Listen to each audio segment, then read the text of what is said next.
Most people think Pompeii was just a city destroyed by a volcano, a tragedy that happened long ago. But what if Pompeii's true story is far more profound? What if it's not about destruction, but about an instant freeze frame of life itself? Imagine a city of 20,000 people. Merchants haggling. Bakers pulling fresh bread from ovens. Children running through streets. All the beautiful chaos of human existence.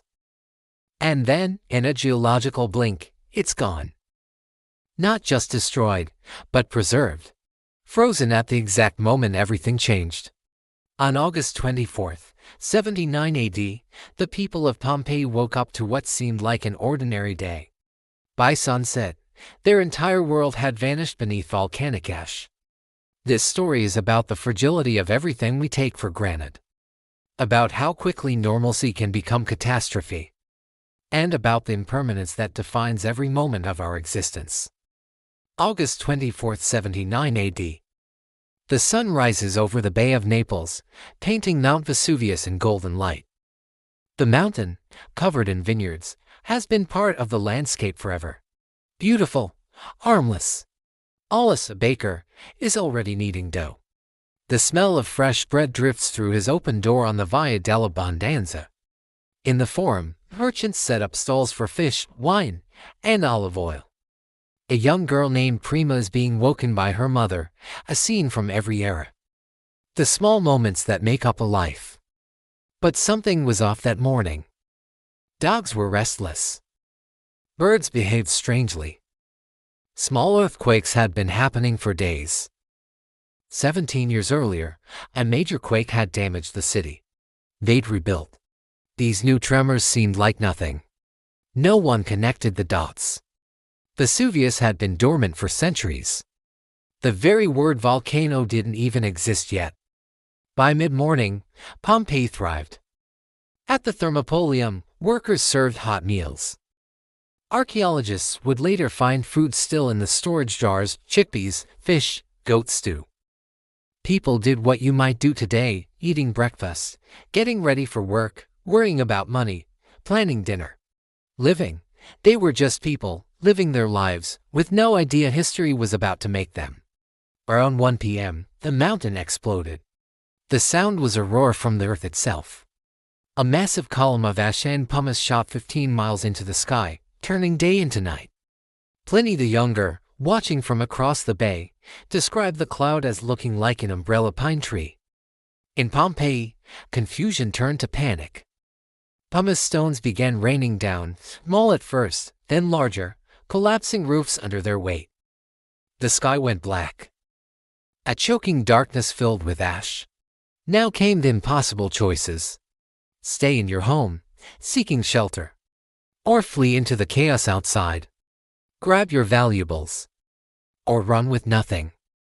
There was no right answer. Many stayed indoors, waiting for it to stop. It never did.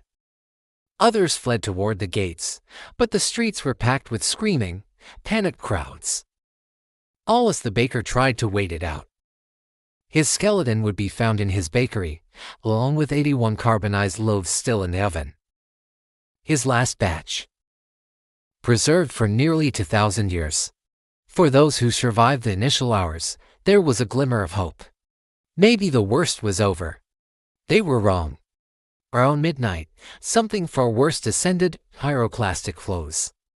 Superheated clouds of gas, ash, and rock, traveling at hundreds of miles per hour, hot enough to kill in seconds.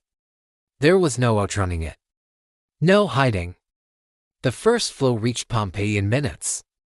Death was instantaneous. But the ash that buried them hardened around their bodies, leaving perfect hollow spaces when their flesh decayed. By the morning of August 25, Pompeii was gone, buried under 20 feet of ash. A thriving city had simply vanished. In 1748, workers stumbled upon ancient walls.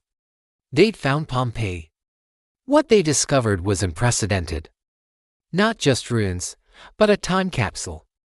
A city preserved at the exact moment of destruction.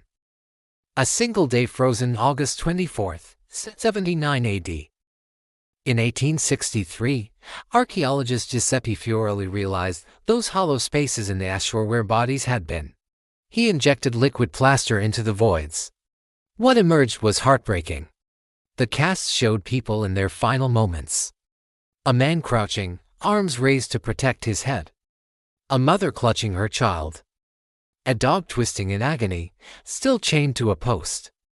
Their humanity, all preserved. In the Garden of the Fugitives, 13 people died huddled together, seeking comfort in their final seconds. But it wasn't just victims. It was everything.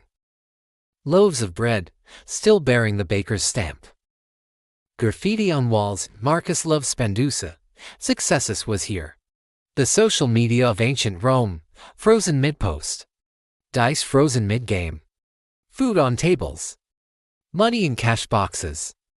In one house, a pregnant woman cradling her belly. Her final instinct to protect the child she carried. What Pompeii preserved was the absolute ordinariness of life at the moment it became extraordinary. These people were as real as you. They worried about money, they fell in love, they argued with neighbors. And on August 24th, all of that just stopped. It's now nearly 2,000 years later. We have technology the Romans couldn't imagine. Early warning systems. Evacuation plans. And yet, Pompeii's lesson remains terrifyingly relevant. Vesuvius is still active. 3 million people now live in its shadow. Geologists monitor it constantly, but they acknowledge the truth. If Vesuvius erupts with the same violence, evacuating 3 million people would be nearly impossible. The people of modern Naples mostly don't think about it. Just like the people of Pompeii didn't. You normalize the risk. Pompeii represents the disasters we struggle to prepare for. The 2004 tsunami. Hurricane Katrina. COVID-19.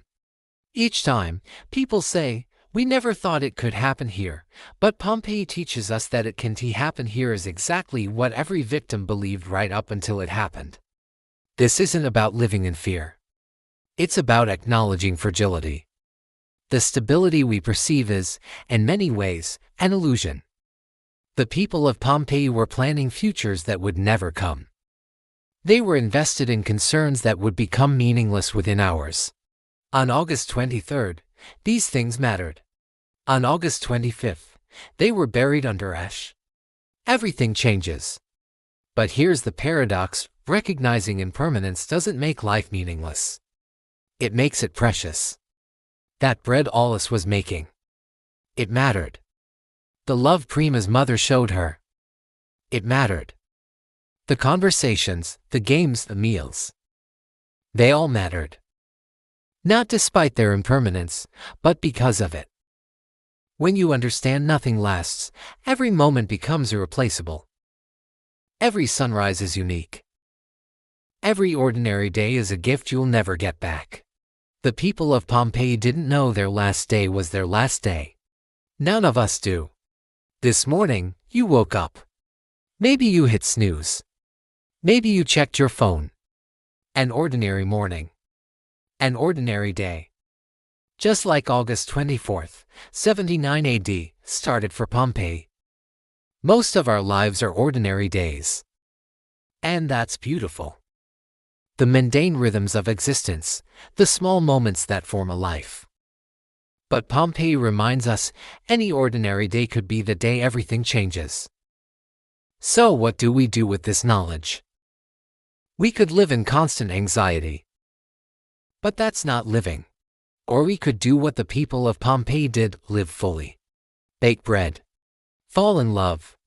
Create art. Even knowing none of it lasts forever. Because here's the secret, it doesn't have to last forever to matter. Your life matters. Not because it's permanent, but because it's yours. Because you're here, right now, in this moment that will never come again. The next time you're lost in daily annoyances, remember Pompeii. Remember how quickly the ordinary can become extraordinary. Tell the people you love that you love them. Don't wait. Pursue the dream. Not someday. Today. Because today is the only day you actually have. Pompeii's lesson isn't that life is fragile, though it is. It's that life is now. Always now. This moment. This breath. This heartbeat. The question isn't whether your time will end. It will. The question is, what will you do with the time you have? The people of Pompeii left us more than ruins. They left us a message written in ash: live now, love now, create now. Because now is all we ever truly have. If this story moved you, share it with someone who needs to remember what truly matters. And if you want to explore more lessons from history, subscribe for more. Remember, every moment is fleeting. And that's exactly what makes it precious.